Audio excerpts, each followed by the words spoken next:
Aristotle Onassis, known as one of the greatest shipowners born in Greece and one of the most important names in the field of shipping, was born on January 15, 1900 in Smyrna. Onassis's name became synonymous with wealth across the planet.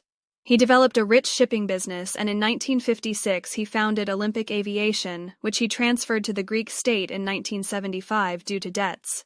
He studied at the Evangelical School of Smyrna, and in 1922 he was forced to leave Smyrna with his family because of the Asia Minor disaster. So he came as a refugee to Greece. Young Aristotle began his career at a very young age, working as a sailor on ships belonging to his family's shipping business. From the first moment, he showed exceptional abilities and dedication to his work, gaining respect from his partners and colleagues. In 1923, Onassis arrived in Buenos Aires, Argentina on a Nansen passport and took his first job as a telephone operator for the British United River Plate Telephone Company while studying trade and port administration at Aduanas Argentinas. He began his business career by setting up an import-export company and making a fortune importing Turkish tobacco to Argentina. He acquired Argentine citizenship in 1929.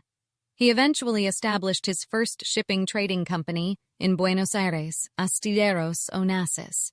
Having acquired his first property in Argentina, he decided to expand his shipping business worldwide and moved to New York, where he built his shipping empire while maintaining offices in Buenos Aires and Athens.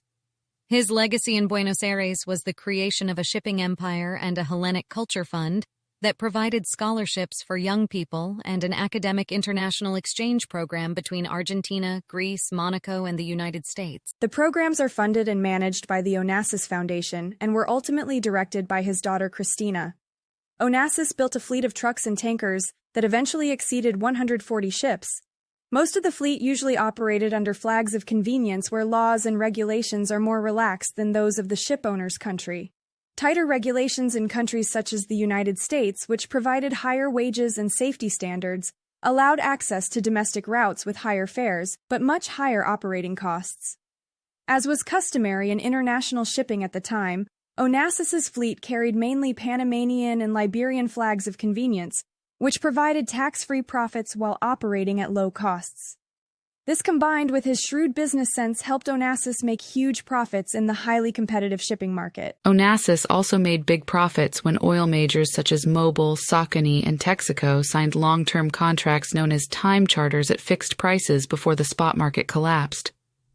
The high profitability of Onassis's fleet has been largely attributed to his disregard for the standards that normally govern international shipping.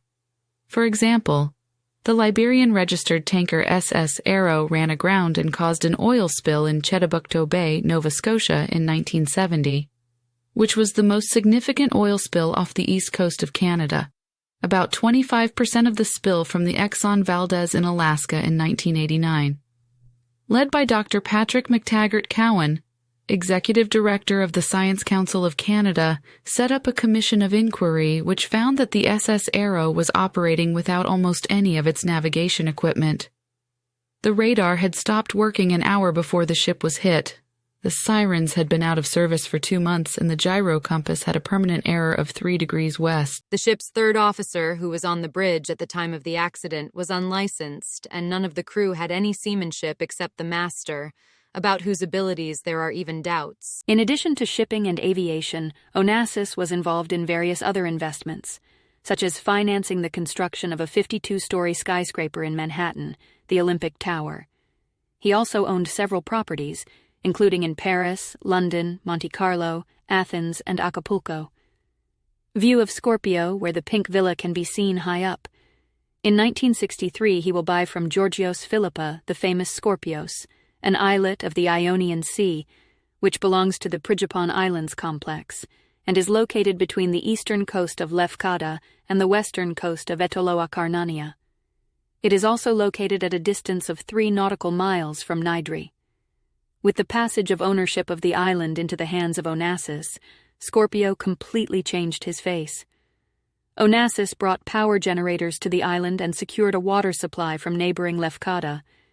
He also brought flowers and plants, even tropical birds, and opened a road to make the island accessible by car. He also built a helipad, as well as a marina for small boats. Characteristic is the pink villa he built, as well as suites to accommodate his guests. The transformation of the Scorpion took 5 years in total to finally be completed in 1968.